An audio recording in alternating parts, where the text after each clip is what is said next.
So Revelation 18 is where we're going to end up.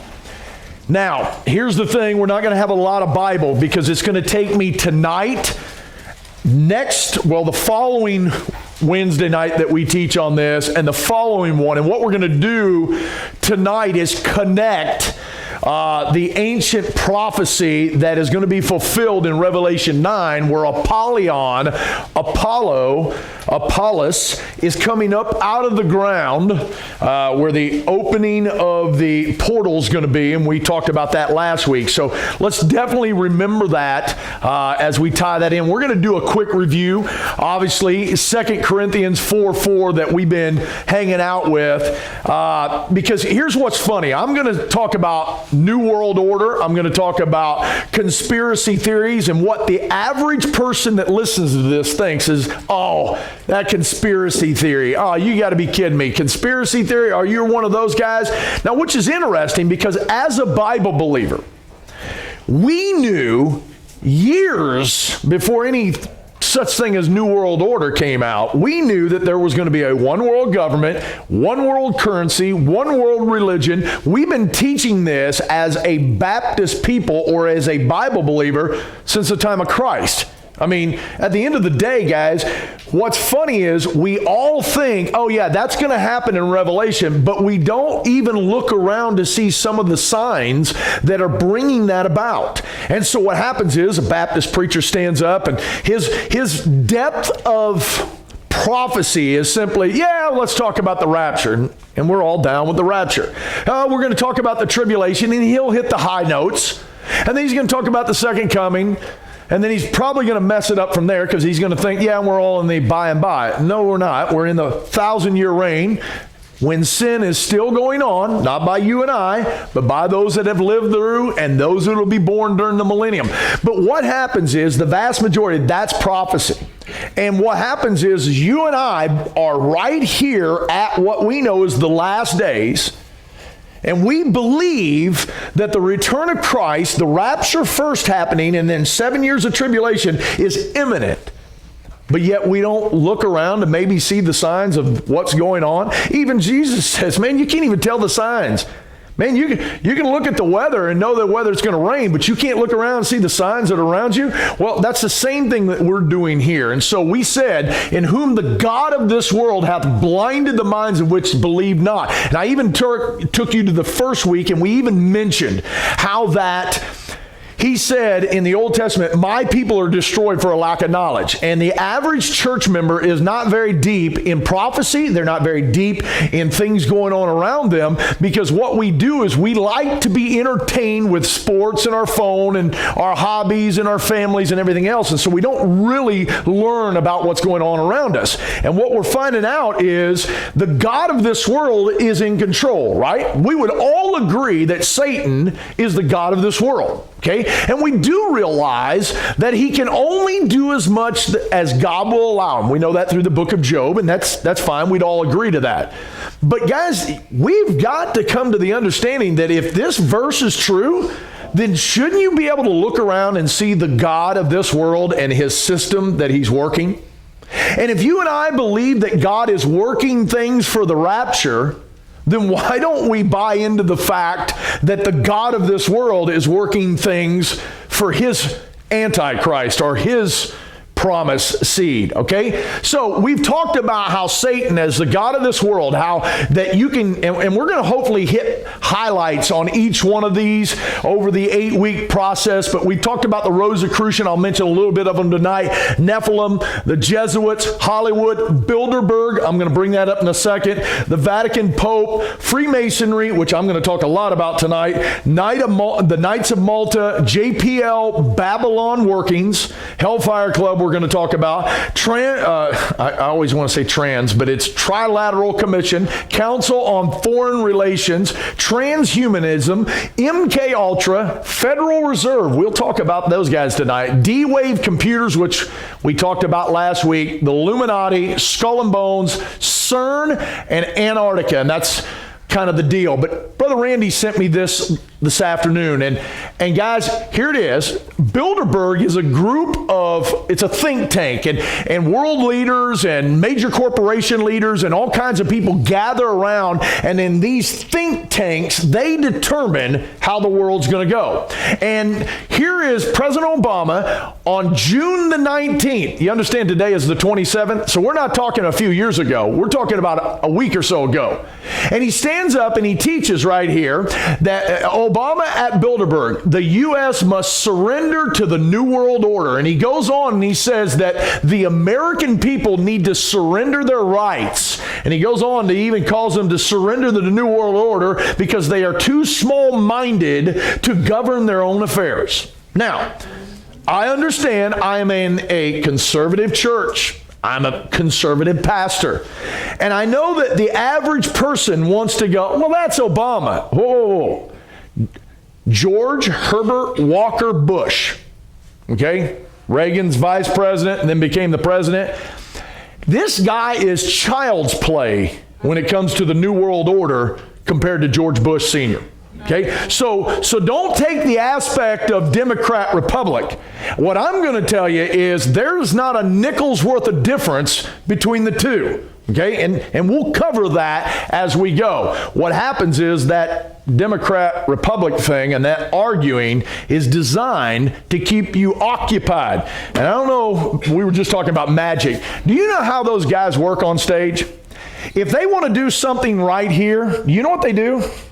They get you to look over here while they work the deal over here. And so when we start talking about New World Order and we start talking about leadership, guys, understand a lot of times it's controlled opposition, okay? And we'll talk more to that. I just wanted to bring that out tonight. Brother Randy had sent that to me, and we'll get more into Bilderberg later, but that is literally what's going on right now. Okay, so last week, remember, we talked about three things, and we got into the book of Revelation, and we talked about how there's going to be a key. And that key is going to open up the bottomless pit. And out of that bottomless pit, these entities are going to come out. And for 5 months, they're going to bite people.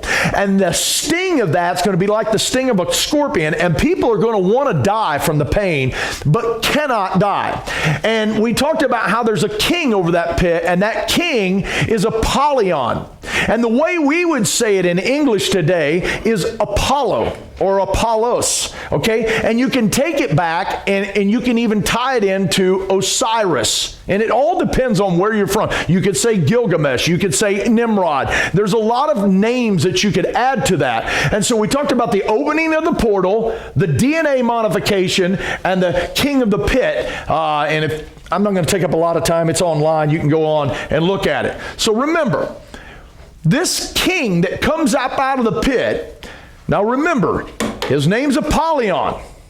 And he lets you know, God lets you know through the writer John that this king was not, and is to come. Okay? Now read it. He says, and a king over them, which is the angel of the bottomless pit, whose name in the Hebrew tongue is Abaddon, but in the Greek tongue, his name is Apollyon. Now, so to the Egyptians, they would read into that Osiris. To the Greeks, it'd be Apollos, okay? Now, or Apollyon. Now, I want you to hang with that thought, because what I'm about to do is make you think I don't like America. Let me just start with saying I am a patriot. But you live on another planet if you think American patriotism is to buy into everything you're taught. Matter of fact, the true order of patriotism is to question what you're told. Do you not remember how this revolution started? Right? So at the end of the day, when I get done, that's fine. Throw your darts, whatever. But I'm going to show you this verse coming out of Egypt, into Rome, into Britain, into us. Okay, it's still the same belief system under a different name. Now, Revelation 17:8 said, "This beast which thou sawest was, is not, and shall ascend out of the bottomless pit." Okay, and we took you back to Nimrod. And to understand what really is going on here, you got to understand Nimrod. Most people read their Bible and they're going through, Genesis, and they're reading about this Nimrod guy, and he's saying this guy begat this guy, and this guy begat this guy, and then all of a sudden he gets to Nimrod and he gives you a commentary. And he starts to describe that Nimrod was a mighty man, a mighty hunter before the Lord. And he is the guy who goes and he builds the first kingdom, called the kingdom of Babylon, all right, or Babel. Okay, and what he has is he has two things working for him. He has a tower system, which I would tell you is more than just a tall building, which most people think. God was mad because they were building a tall building. Well, they didn't do a really good job because they built it in a valley. All right? They didn't have a lot of sense if that's what they were trying to do it.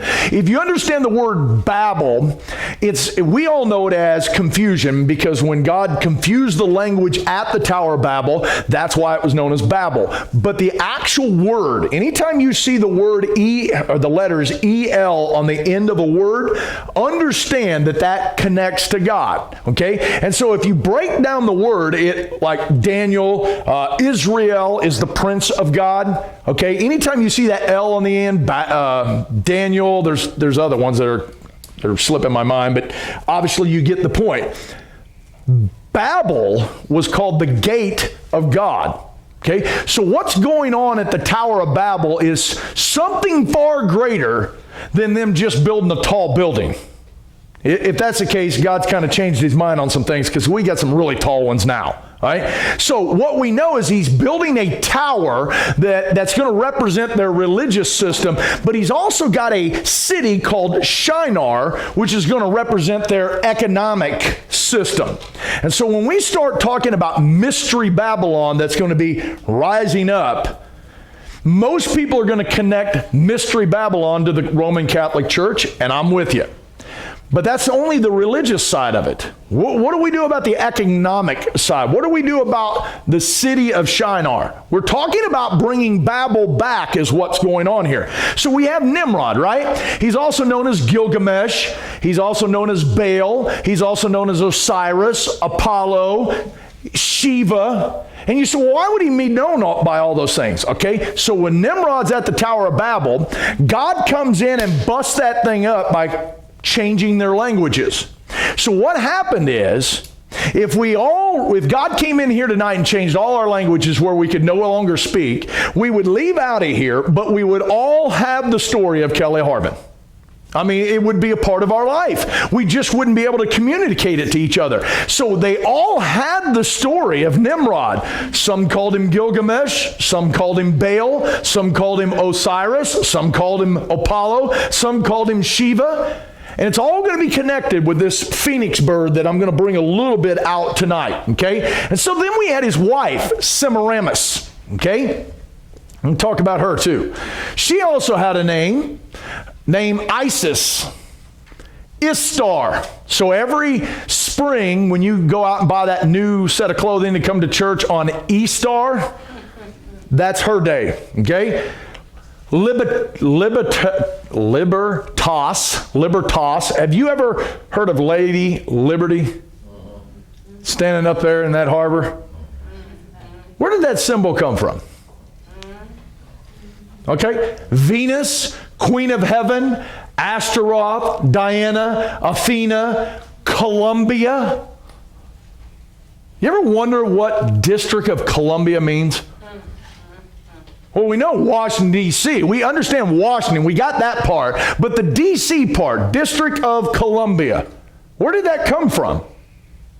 So before you shoot an arrow at me when I start to dismantle some things tonight, at least open up a book every now and then and find out. All right? Now, Astaroth poles, listen, we can go in and study a lot of this in the Old Testament. Now, the deal basically is this.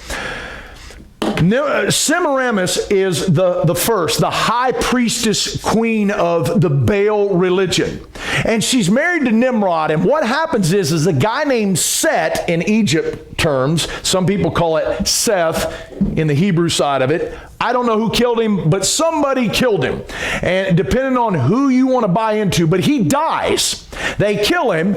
They chop him up into 14 pieces. They send him down the Nile. Semiramis, his wife, goes out and finds him, finds 13 of the 14 pieces. Hang on to that 13 thought. Grabs those 13 pieces, sews him back together.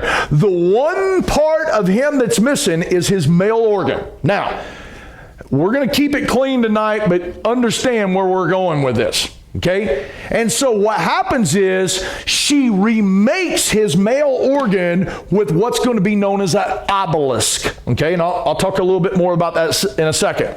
And so what happens is when Nimrod died, they believed that he became the sun god. The Egyptians called him Ra, okay? So when he died, he goes up, he's in the sun. She all of a sudden tells somebody, oh no, I'm miraculously gotten pregnant by my husband Nimrod. You know, the guy that died. How did you get pregnant? Okay, and I'm not trying to be graphic in any way. The obelisk and a sunbeam, okay?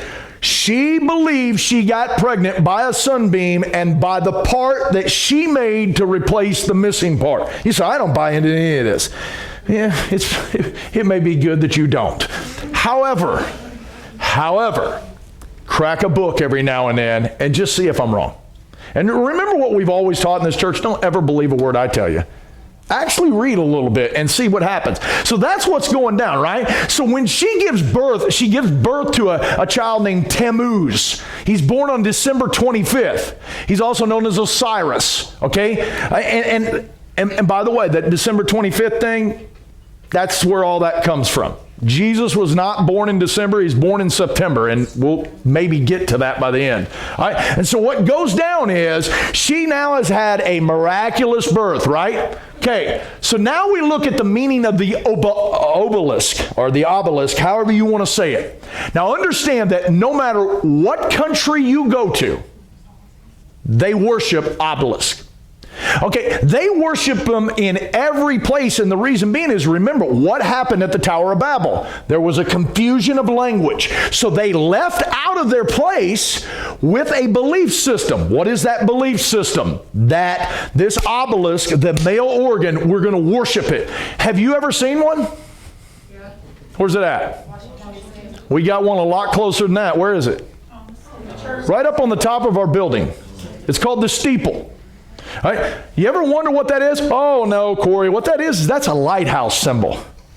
Really? Where are you getting that? That's a male organ up on the top of our church. You say, why is it there? Because there's a hole in the roof if I get rid of it. Right? And I can assure you, if we ever replace that roof, that thing's gone. Right? Now, so bottom line is, I don't care what country you go to, you will find this obelisk. Now, hang with me. So, there's more to this thing than just the obelisk. I want you to understand, over here in France, in their National Assembly, you have the obelisk and you have the dome in the back. And if you study that dome is going to be the imagery or the picture of the pregnant belly of Isis, Semiramis. Here's the phallus of Osiris, the phallus of Apollo, the phallus of, you fill in the blank, Nimrod, Gilgamesh, I don't care what name you got. But notice, always a dome, always an obelisk. We look over here and we got the Vatican, right? Same thing. Do you understand the one at the Vatican, this actual one right here, came out of Rome, or came out of Egypt? Now, why would Vatican Rome want any connection to pagan Egypt? Right? How about the Pantheon? Notice the building with the dome and the obelisk. Pregnant belly, male phallus. All right? But we have the most famous one in all the world. Washington, D.C., District of Columbia. Now, I know in our mind, we've been taught certain things, and we've been taught, no, we're a godly nation. First of all, based on what you know the Bible says about godliness, and based on what you see around you, you honestly think this place is godly? Holy moly. I mean, I don't know where the standard or the bar is set for you, but there's nothing godly about this country, okay? The only thing in this country that you can consider godly is Bible believers who have been made godly through the blood of Jesus Christ. Outside of that, the rest of it, we go back to that 2 Corinthians 4:4 thing, right? And we go back and we go, well, he's the God of the world. Oh yeah, you're talking about all those pagan countries. Not here. We're America. Satan has no jurisdiction here. Where are you getting that? He's the God of this world, okay? So let's look at this Washington, D.C., this thing that's going on here. Now, here is a picture of the Vatican, Rome, with that one I just showed you. So it's kind of fuzzy when we blow it up here, but I wanted you to see. So you got the phallus right here in the center. You got the pregnant dome here. But notice the sun ray around it. How did she get pregnant? Right, because she believed that the sunbeam, for a lack of better terms, charged the phallus, and that's what impregnated her. And yet here we are, with people who claim to be Christian, with a pagan symbol right out here in front, with a pagan symbol as a building. And we go, I know, that's terrible. Those Catholics, those poor Catholics, they just don't understand. Well, hang on before we rip on the poor Catholics. How about the poor Americans who still don't understand? Right? So here's the real nice one. I've been there. I love this place. I mean, this is awesome to go up there. First of all, everything's free. They took it out of your taxes in advance. But man, me and my family went up there. We had a great time, spent a whole week up there just walking around, had an awesome time to go up there. But notice, this is the largest obelisk in all the world. Pagan Egyptian symbol right here representing our first president. Why would our first president be represented by anything out of Egypt? You ever stop to think? Now, notice what's around it. Big round circle, right? Then there's two intersecting circles, and they circle in a very specific spot. Now, I'm trying to click my clicker here. There it went. Okay, this is called the Versica Pisces. Now, this is actually a Freemasonry symbol. By the way, Washington was a Freemason. Now, and please understand, we're trying to keep it clean. This is about a woman's organ. That's why it's there. And we don't even realize it. I'll tell you this much. Me and my family walked around that, walked on all those sidewalks, and I never saw any of it, thought nothing of it. And this is just a couple years ago. And then all of a sudden you start to crack open a book every now and you go, whoa. Now, for those that are detractors and doubters, what is all this about? Do you think that stuff just so happened to show up? All right, now hang with me. This is right above the elevator going inside to go up. Now, we couldn't go up because when we were there, scaffolding was around it and all that jazz, and they were fixing it. But I want you to notice right up here at the top, there's what's called the wing disc. And it's got two serpents that come out each side of it. And you can see this. This is one of the oldest symbols in all of history. And it ties you right back into Egypt. Now, once again, let me ask, why would George Washington be connected to Egypt in any way, shape, form, or fashion? All right, so the winged sun disk represents the true light in which we humans are supposed to be governed under the true God of light. Wonder who he's talking about. When this guy says the true God of light, do you know what we call that guy's name? Lucifer, the light bearer. Okay, do you remember what Paul told the church in Corinthians? Careful now. Satan has the ability to transform himself into being the angel of light. Okay, so this is the guy right here at GnosticWarrior.com. All right, and he goes on, he says, The light, which is the Son of God, gives us light and life force to all living things. Without the Son, there is no sun. So, in other words, without the S-U-N, there is no S-O-N. And we certainly would not have Jesus, Buddha, or any Savior to speak of. Whoa! So we can have multiple Saviors? Oh, so a guy who maybe claimed that Jesus is a great teacher may not be a Christian. So when I start to bring up 2 weeks from now the faith of our founding fathers, you don't go getting all tore up, because maybe, just maybe, you can believe in the teachings of Jesus without trusting Jesus as your Savior. Okay, now hang with me. I'm going somewhere. I'm wearing the shirt for it. All right, now. All right, so he goes on, he says, Buddha or Savior to speak of, nor would we have the life, fire, or light to see through the chains of darkness. Okay, now, do you guys know what that is? That's Nebrew. That's a picture through Hubble of the 10th planet, Nebrew. We talked about this about a year ago in this church. And notice the big red with the wings. There's some that would teach that the winged disc is connected to Nebrew. I don't know. It may be, it may not be. I just know when you study it, you're going to come to find a connection with the two. Okay, so let's go back to the Washington Monument. We've already noticed the winged disc above there. We've talked about the Versailles Pisces intersection. We've talked about the sun flare around it. We talked about how it's a male organ. But notice that it's 666 inches wide. It's 6,660 inches tall. Let me tell you something about Freemasons. They don't do anything by happenstance. Everything is laid out geometrically 100% a right way, and it's called alchemy. Okay? Now, we'll talk a little bit more about that in a second. Wonder why they did it 666 inches wide. Now, here is a presidential inauguration. Matter of fact, this one's Trump's, okay? So what we have, the male phallus, the pregnant belly. Do you know where the inauguration goes on? Literally on the back side in between those two parts. Now you go, well, Corey, it's just the place they chose. Really? You think they just happened to choose that spot? Hang with me. So, if you look at the map of Washington, right over here in the purple is where the Washington Capitol is. This is where Trump, Obama, Bush, Clinton, all of them stood.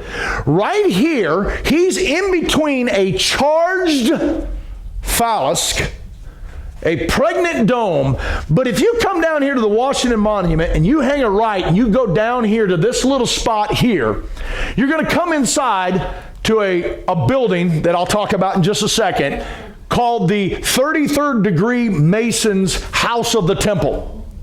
Now, every single time we are inaugurating a president, every single time that he is standing here putting his hand on a Bible, and if it's Carter or Bush, they have a Masonic Bible that they had their hand on, just a little word of advice.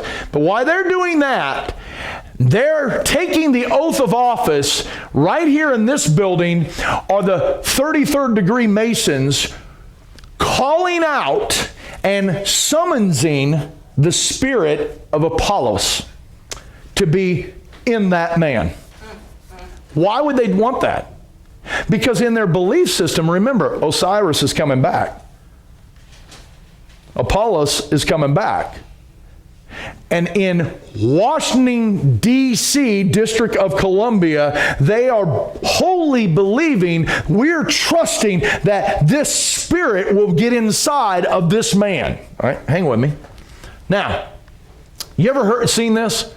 You go in the Capitol Dome, that pregnant belly we've been talking about, and you look straight up and you have what's called the Apotheosis of Washington. And everybody says, oh yeah, it's a wonderful picture. It looks like George Washington's going to heaven. Really? Because I see him sitting on a throne. I don't know how your heaven works out. I know of one throne in heaven, and I know him that is sitting on it. the lamb that was slain before the foundation of the world. Now understand this. That is Roger Wilhoit. Why are you texting me, Roger? All right. So, anyway, understand the word apotheosis. You know what it means? The literal word means to elevate or to exalt to being a god. Now, remember, this is inside your capital. George Washington painted on the picture. Now, I want you to notice that he's surrounded not by any biblical characteristics.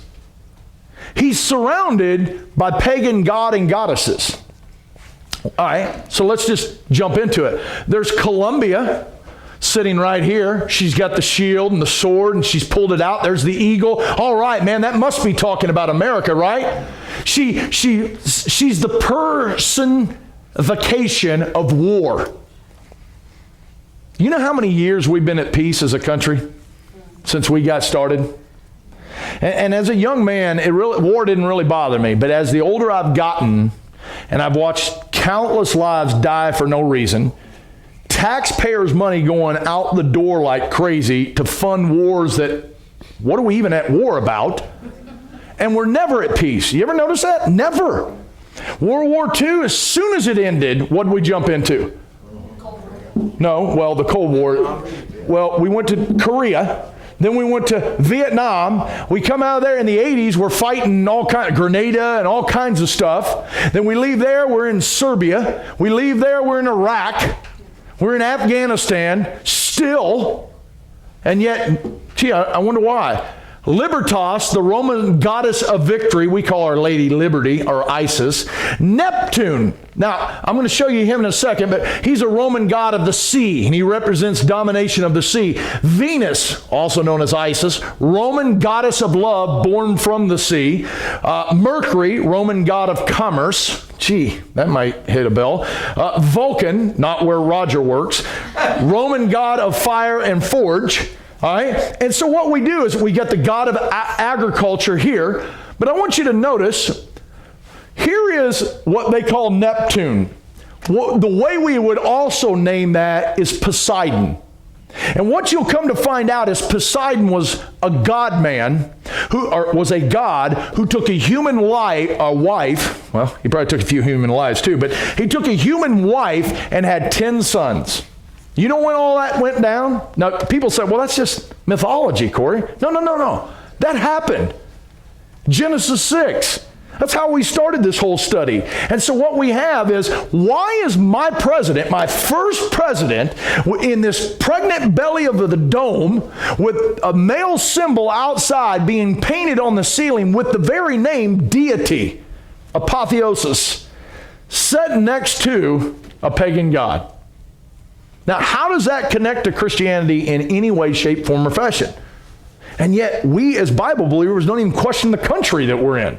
Right? Now, to understand a lot of what I'm showing you, I'm just giving you a few books, and I'm hoping to give all my information out of who I study after to help you guys. But if you really want to understand the secret symbols and understand the mindset of our founding fathers and to understand how our country has went for the last 200 years, you need to understand to read the book Manly P. Hall's The Secret Destiny of America.